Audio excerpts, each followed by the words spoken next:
Boa tarde, pessoal. Aqui é o professor Alexandre Mello em mais uma videoaula da componente acionamento de dispositivos atuadores. Vamos falar agora sobre dispositivos de comando de sinalização.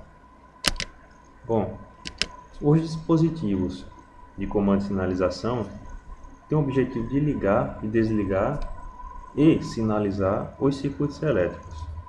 E eles estão divididos da seguinte forma: são as chaves, as botoeiras, que eu chamo de dispositivos auxiliares de comando, e os sinaleiros, ok? Esses dispositivos eles fazem parte do circuito de comando e utilizam a tensão segura para proteger o usuário. Que tensão segura é essa? Bom, quando a gente está falando em comandos elétricos, normalmente ouvimos falar em 380 volts trifásicos. Essa tensão é um pouco elevada e pode oferecer grandes riscos ao usuário, né? No caso de algum choque elétrico. Então, quando você trabalha com tensão até 220 volts, é considerada perigosa, mas não tão perigosa quanto 380 volts trifásicos. Então, só o 280 volts monofásico, ou o ideal que a norma pede é trabalhar os ciclos de comando com tensão DC, certo? 24 volts DC. Esse é o ideal. Então você praticamente está trabalhando com a tensão segura. Se você trabalhasse com 24 volts DC, o usuário não sofreria nenhum risco de choque elétrico, ok? Bom, vamos lá, falar sobre as chaves. Nós temos chaves com retenção, a simbologia é essa aqui, ó, certo? Essa aqui é a simbologia normalmente utilizada, mas eu vou mostrar uma simbologia que eu gosto de adotar. Então, as chaves com retenção elas só vão sair da posição atual se o usuário realizar a manobra. Isso aí é óbvio, né? E podem ser do tipo normalmente aberta ou normalmente fechada. Ou também pode ter os dois contatos, normalmente aberto e fechado. A simbologia que eu gosto de usar é essa aqui, ó, que tem esse chanfrozinho aqui. Esse chanfro aqui simboliza, né, a retenção. Então, toda vez que eu falo uma chave com retenção, essa simbologia que representa melhor, ok? As sem retenção são as botoeiras de impulso que nós chamamos aqui, certo? A simbologia é essa aqui, para normalmente fechado, normalmente aberto. Eles têm um retorno por mola, né? Então, se você quiser manter esse botão acionado constantemente, você tem que ficar pressionando ele, né? Basta tirar o dedo, como ele tem retorno por mola, ele volta à posição original dele, né? E deixa de ativar as saídas. E também podem ser normalmente abertas ou fechadas, certo? Ou ter os dois contatos juntos. Existem também chaves com múltiplos contatos. Chaves que podem possuir mais de um contato. Exemplo desse aqui, ó, tem 4 contatos, 2 NA, são esses dois primeiros, e 2 NF, certo? Essa aqui é uma botoeira sem retenção. Significa dizer que quando eu apertar, esses dois fecham e esses dois abrem. Quando eu soltar, volta à posição original. E aqui chave com retenção, certo? Nós também temos as chaves manuais, que são muito utilizadas para comandar motores elétricos de baixa potência, né? Você liga e desliga ele diretamente.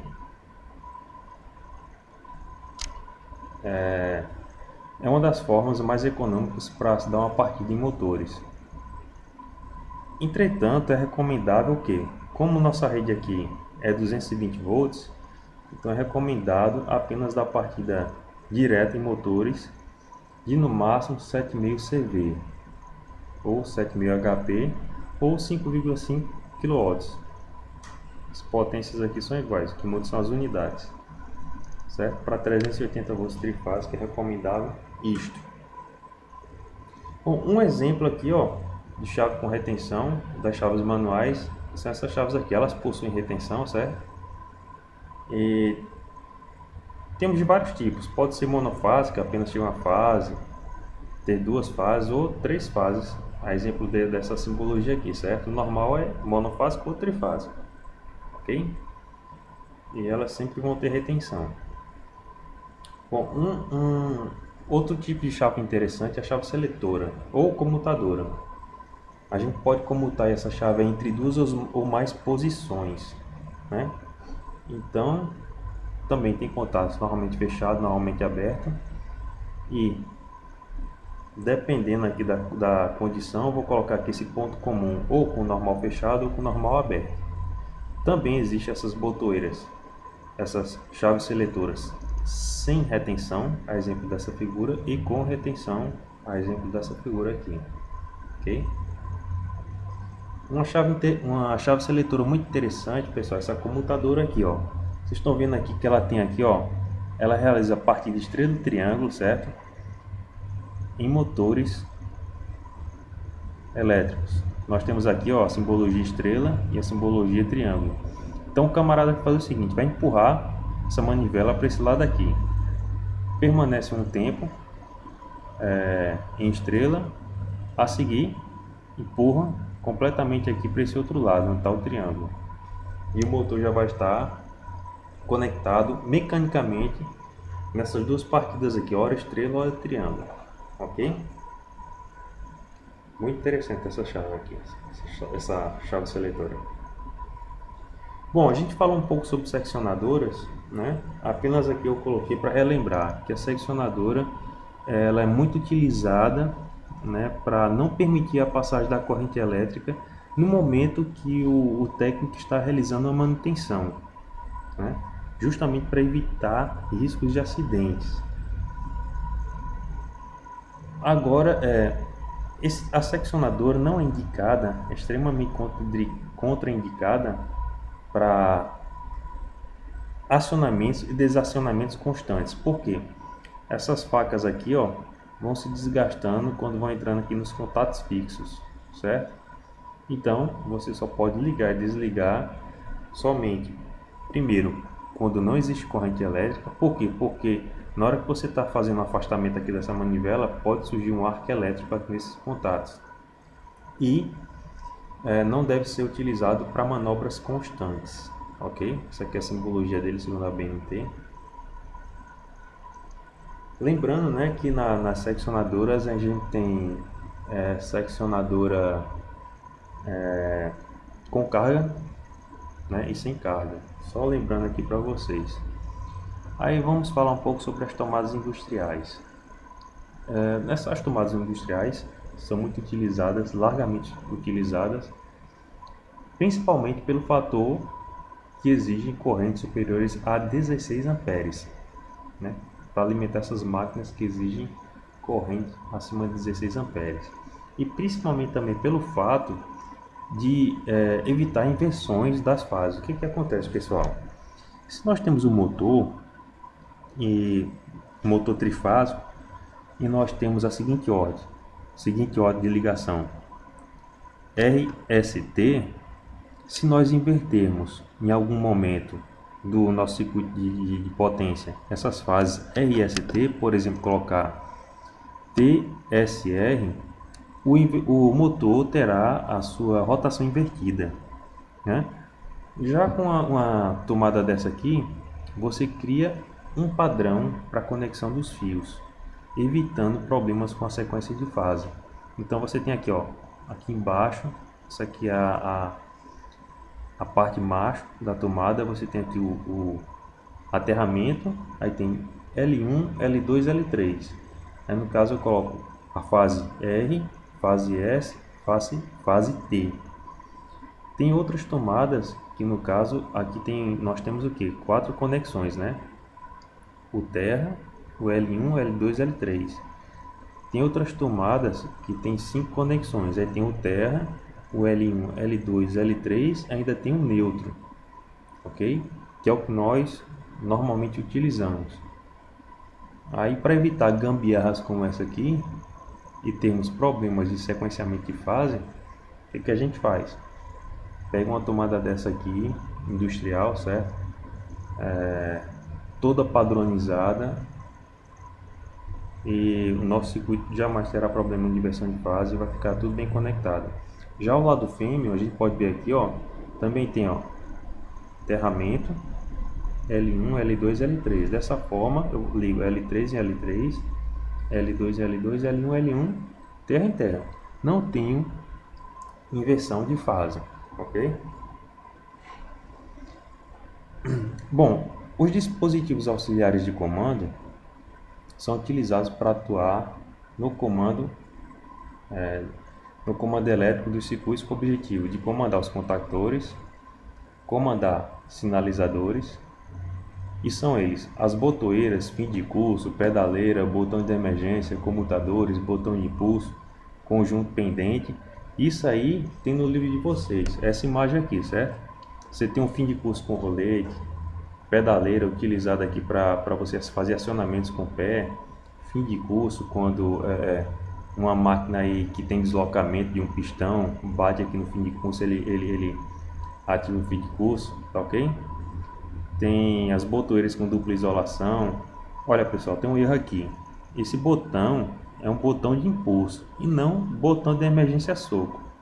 Já aqui desse outro lado, este é o botão de emergência soco. Ou seja, trocaram os nomes aqui, certo? Aqui é o de emergência soco e aqui o botão de impulso.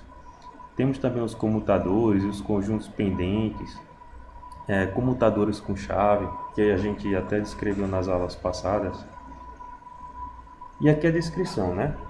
Botão normal, como falei, ele tem retorno por mola, é o mais utilizado em comandos elétricos. Por quê? Ele tem essa capa protetora aqui que evita o acionamento, a manobra acidental deste botão, né? Ele pode ser até um pouco mais lento o acionamento devido a esse plástico aqui em volta, que o botão, ele quando pressionado, ele afunda aqui, né? Dentro desse invólucro. Já o botão saliente, você tem uma velocidade de manobra rápida. Infelizmente, por ser saliente, você tem o que? A manobra acidental. O botão soco é utilizado para situações de emergência, né? Desligamento de emergência. E esses botões aqui, basta girar ele volta à posição original, ok? Os comutadores de posições, a gente tem manopla curta ou manopla longa, ok? Aqui são chaves retentivas, né? Chaves retentivas. Aqui não são chaves retentivas. Aqui mais uma chave retentiva. O comutador com chave, indicado para quando queremos que apenas uma pessoa seja responsável por manobrar um determinado equipamento ou máquina. Bom, e super importante aqui para vocês é olhar essa tabela aqui com base na IEC 73, que diz, fala com respeito às cores dos botões, né? Cada cor vai identificar uma atividade diferente. Por exemplo, aqui o vermelho sempre vai significar o quê? Desligar, parar uma máquina ou situações de emergência, né? Entretanto, aí, quando você quer ligar, partir uma máquina, pulsar alguma coisa, você pode usar os botões verdes ou pretos, ok? Para intervenção, utilizamos a cor amarela, certo? Os botões azul e branco serão qualquer funções. Você pode colocar qualquer função, exceto as que estão aqui acima. Então lá no quadro, você e no seu diagrama, né? No papel, no projeto, você tem que documentar isso dizendo, esse botão é utilizado para essa atividade. Lá no quadro tem que ter isso também mencionado. Ok? Isso aqui são as aplicações típicas. Isso aí fica para vocês olharem aí no livro de estudo de vocês. E entramos em sinaleiros. Os sinaleiros são utilizados apenas para indicar o estado de uma máquina, né? Ou instalação. Eles são sonoros ou luminosos, ok? E eles também, conforme a IEC 60947, têm funções distintas de acordo com a sua cor. Então aí, vamos lá, falar de vermelho. Se eu tiver um sinalizador vermelho, normalmente eu estou utilizando ele para o quê? Condições anormais de perigo ou alarme. Um botão de emergência que foi acionado, um relé térmico disparou dizendo que existe uma sobrecarga, entendeu? Se nós utilizarmos o amarelo, significa situação de atenção, de cuidado, tá ok? Quando uma variável está se aproximando do seu limite máximo.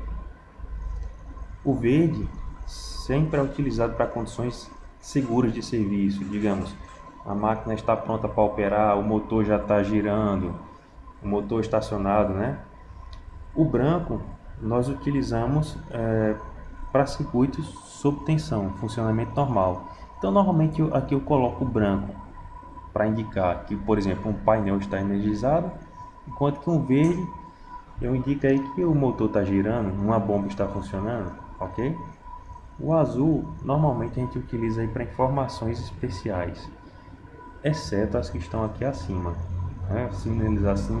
Sinalização de comando remoto, de preparação de máquina, ou uma aplicação que você, um significado que você pode atribuir no quadro de comandos, escrever algum textinho lá. Beleza, pessoal? Bom, isso é o que nós temos aqui nessa videoaula, pessoal. Eu espero que vocês olhem essa videoaula e a anterior, né? Eu vou apresentar mais uma para aí vocês começarem a desenvolver a atividade que eu passei para vocês, ok? Sucesso para vocês, boas aulas, bons estudos. Até mais, pessoal.